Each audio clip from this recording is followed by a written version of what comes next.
I went to the local public schools, which when I went were entirely single-room schools. Actually, it was a two-room school, one room on top of the other. And my sister and I integrated the school. There was a black school on this side of the street, a one-room school, and a two-room white school on this side of the street. And my father filed a lawsuit on our behalf, but before the suit could come to trial, the school board capitulated, closed the black school. The kids just came across the street. They fired the black teacher. And so we integrated what had been the all-white country school. I'm sitting in Yates and Milton's drugstore, and this Lonnie King comes up to me and shows me this paper. Greensboro students sit in for third day. Don't you think it ought to happen here? I said, it will happen here. Don't you think we ought to make it happen here? And he's a commanding guy. And he said, you take this side of the cafe and I'll take this other side. And there was another guy there, Joe Pierce.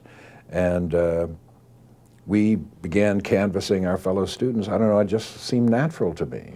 We began canvassing other students, and we had a group that got bigger and bigger and bigger and bigger. And we called them together and we began to lay plans, and I was in. That was it. I can remember being in a hotel in Atlanta to go to a meeting with King, and he's walking down the hall ahead of me and goes on by, and I'm coming behind, and there's some maids in the hall. And one of them says, oh, that's Martin Luther King. He's come here to help work out this labor situation we're having. And I thought to myself, these women are ceding to Martin Luther King the power to mediate this dispute when, for one reason or another, they're not able to do it themselves. And by giving it to him, they're lessening their ability to do it themselves. And we just resented that. The people saying, around King would say, here comes the leader, here comes the leader, here comes the leader. And we just resented the hell out of that, just hated that.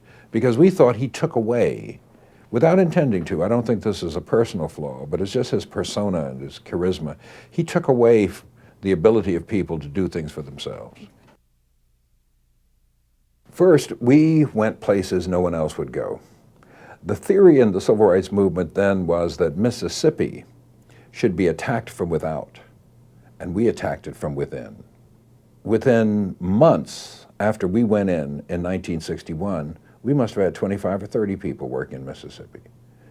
The attitude of the NAACP and other organizations was it was too dangerous to work here and witness Medgavor's murder. But we said, that's precisely why you have to go here. And you know, some of our people were killed too. We had a slogan, you have to do what the people say do. That you can't come to a small town in Mississippi and say to the people there, hey, here's what we're going to do. You have to say, what do you want to do? What's bothering you? What's your problem? What do you think we ought to do about it?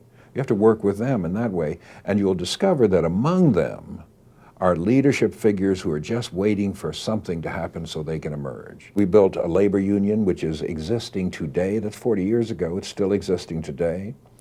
We when we got involved in my expulsion from the legislature, we brought foreign policy concerns into the black discourse. Not that they weren't there before, but we brought them even further and deeper into the black discourse. When we began to articulate black power, we shifted the debate from not just integration, but control. We want control. We want to control these communities, and we want to control the politicians who get elected from these communities.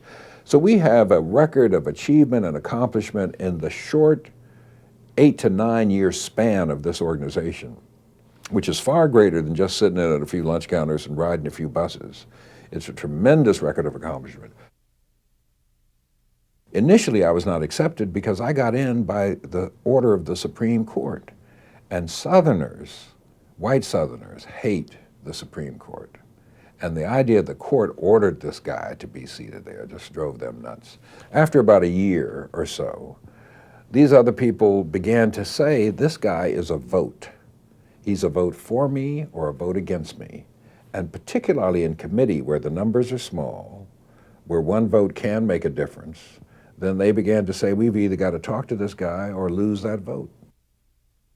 To go to this 40th anniversary of SNCC, it is these people to whom I am the closest. These people are the equivalent of my high school buddies, my college buddies.